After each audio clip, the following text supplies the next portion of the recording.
What's up guys, Houndish here, and today we're jumping into Destiny 2 alongside the weekly reset for episode Heresy, and it's the 25th of February, so this is week 4 of the episode. And alongside the refresh, of course, there's also a game update for Destiny today, so we'll cover patch notes and updates from Bungie on that front. Otherwise, we also see the return of Grandmaster Nightfalls, we've got the updated palindrome dropping this week, some new quest objectives, and of course, the rest of the Heresy refresh, renewed chances at Sunder Doctrine loot, and a handful of other things this week in the game. So, as always guys, I hope you enjoyed the video and find it useful. If you do, a rating below really helps us out, but now let's get into it. And so starting out, of course there is a refresh on the Heresy Pinnacle drops and loot lockouts this week. We aren't getting main story quests, but there'll be some additional objectives as well as an opportunity to catch up ahead of Act 2. Otherwise for Heresy, keep in mind Sunder Doctrine refreshes now, so if you're still chasing down the exotic, we get a reset on that, and of course, opportunities to pick up god rolls on the weapons and things like that. So slightly quieter on the Heresy front for the next fortnight, but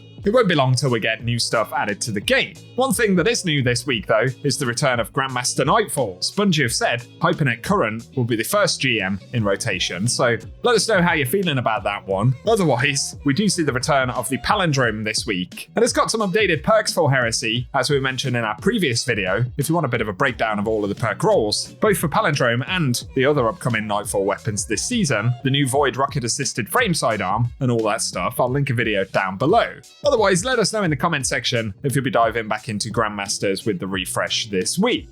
Next up though, for today, let's cover the patch notes. So we've had the first reset update for the episode, actually right here. Quite a few fixes in the update today. They fixed an issue where sigil stones could drop from defeated combatants much faster than intended. That's a Heresy change right there that was causing some farming action.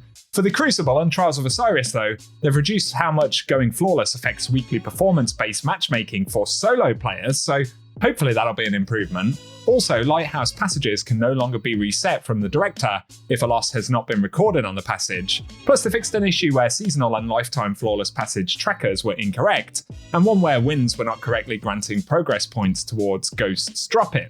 Then for Sunder Doctrine, they say mission complete should now fire shortly after defeating the boss and receiving loot unless players are actively trying to open the vault door, so no longer a big wait when running that, which is good. On top of that though, they fixed an issue where the drop rate for Finality's Augur was not properly scaling with boosts from triumphs. In addition to that, all players completing the dungeon will receive an additional boost to its initial drop rate. So that's an important change, certainly, because it affects the drop rates in general, and it sounds like we're going to get a general boost moving forward, which will be useful for folks who haven't got it yet. They also fixed an issue where opening one of the hidden chests could lock the character out of acquiring focus gear for that week, another where hidden chests could despawn shortly after being opened, and one where pyramid switches could be activated by AoE damage sources. On top of that, as we can see for 0 hour, they fixed an issue preventing players from completing the activity, so it's now re-enabled. Otherwise, for Hunters, the Blight Ranger, they say cancelling Arcstaff with Blight Ranger now triggers Bolt Charge, that's good. For Arbor Warden on Titans though, they say the Baronade now picks up the benefits of Storm's Keep, also good. And for Warlock Speaker's Sight, they fixed an issue where the healing turret was healing more than intended in the Nether, that's not so good. For Solipsism and Spirit of Filaments, they fixed an issue that caused Spirit of Filaments not to reward class ability energy properly.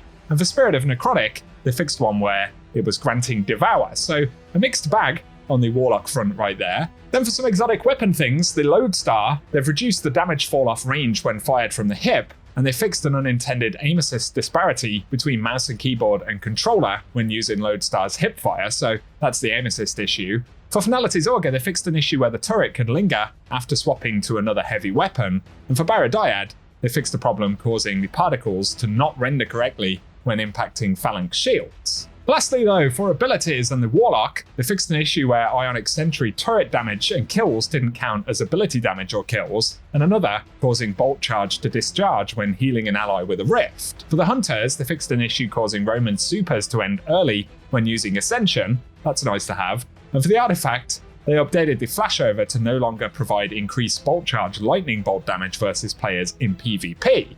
They also fixed an issue where the boost from Volatile Marksman was providing class ability energy, on any instance of splash damage instead of just volatile detonations, and to compensate for the reduction, they've increased the class ability energy on volatile detonation to 9% from 7%, and they've reduced the cooldown to 0.1 seconds from 0.35 seconds. On top of that though, they fixed an issue where particle reconstruction was stacking with other debuffs, that's a rip, and another issue where it couldn't be applied by certain fusion rifles. So good on the fusion rifle front, but those debuff stacks obviously now being changed, and that is the bulk of the patch notes for today, so give us your thoughts on them in the comment section. Then moving into the game for this reset, we can see we do have doubled Crucible rewards, so that one will be useful, active until the next weekly reset, otherwise GMs with the pop-up right here. And next up, let's get on to the Eververse store for the week. We'll focus on Bright Dust items as always, and there is High Energy Dance on the front page right here, a legendary emote, which is 700 Bright Dust on the front page. Also, the Dramatic Faint rare emote is available for 400 Bright Dust this week if you fancy it. Otherwise, we've got the Confetti entrance, a new Transmat effect for this episode.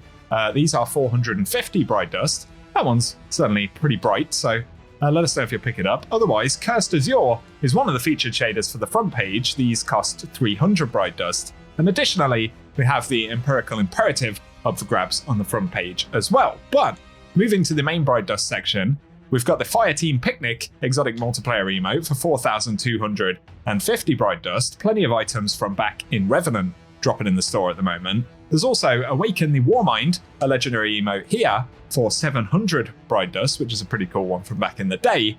And then there is the, I'm not sure what I'm supposed to call that, Clovis 241, we got there in the end, shell, which is 2,850 Bright Dust. Very curious looking thing. Then there is the Prometheus OSP exotic ship available for 2,000 Bright Dust. We've seen this one a few times for sure. Otherwise, there is the Archangel's Alacrity exotic sparrow. Not sure if it wants to give us a preview of that. It is 2,500 Bright Dust though.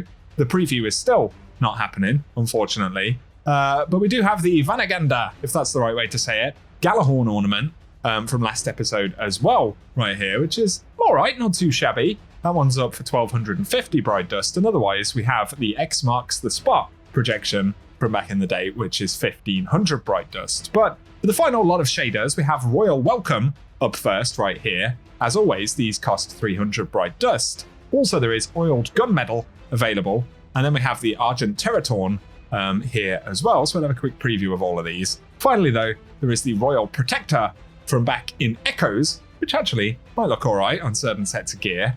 Lastly though, we have the Plesiohedral State Transmat effect for 450 Bright Dust. Pretty cool effect right there. Additionally, the Cabal Shield Breaker is available this week as well. And finally, we have Dreaming Shimmer up for grabs too. So let us know down below if you plan to pick any of these up this week. We'll very quickly say hi to Banshee right here in the tower. Why not? We've got the Snorri FR5 with Firmly Planted and Frenzy. There's Nezarex Whisper as well with Demolitionist Frenzy. Might be alright. Then the Taipan Linear Fusion Rifle, which is Triple Tap and Frenzy. Shattered Cypher with Under Pressure Surrounded. The Crux Termination, which has got Eddy Current and Tracking Module. And finally, Path of Least Resistance with Subsistence and Harmony. So maybe a couple of useful ones to grab, but keep in mind they'll change through the week. Finally, we'll give Shader 1 in the Annex a very quick hello right here. For the armor, we do have retrograde sets from back in the day, if you need to check those for stats or for collections. Otherwise, there is Envious Touch for shaders this week. That's an interesting one from Season of Arrivals. These are 10,000 Glimmer. We also have New Pacific Rush available this week, as well as Dead Orbit's Fate if you're after any older faction shaders. A final few bits to mention here, and the exotic mission this week will be Starcrossed, so if you want to pick up the Wishkeeper exotic bow or any of its upgrades, those are available when we run Starcrossed. Plus there are a few other nice bits of rewards to pick up this week. Vesper's Host is featured as the dungeon for the first time since it dropped last season, so that means there is no loot lockout for repeated clears, and of course that's a good opportunity to try and pick up things like the Icebreaker if you haven't got it yet, so keep that one in mind. Otherwise, Grasp of Avarice is the additional featured dungeon. Then we've got the Vault of Glass, which is also reasonably juicy this week because, once again, it saw some updates for Heresy with new craftable weapons, perk roll updates and things like that. So whether you want to farm the normal mode for red borders or go after the Time Lost variants, it's going to be a good time to head into the Vault of Glass, and the other featured raid for this week will be Crota's End, and again, no loot lockouts on any of the featured endgame modes, so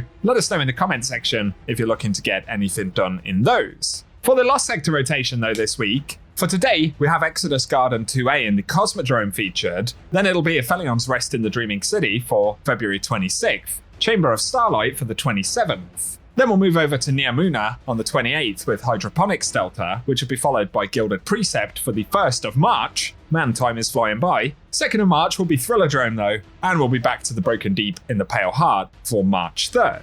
And of course, the Lost Sectors have opportunities to pick up exotic engrams on solo clears, those are random drops. Also, they're a pretty good drop source for the Whirlpool weapons too. For now though, that's what we have to speak about, so if you guys have found this video useful, drop us a comment down below, as well as a rating, as it really does help us out. Also, if you enjoy the content, feel free to get subscribed and I'll keep you posted with more Destiny content. But otherwise, thank you for watching, and I hope you guys have an awesome day.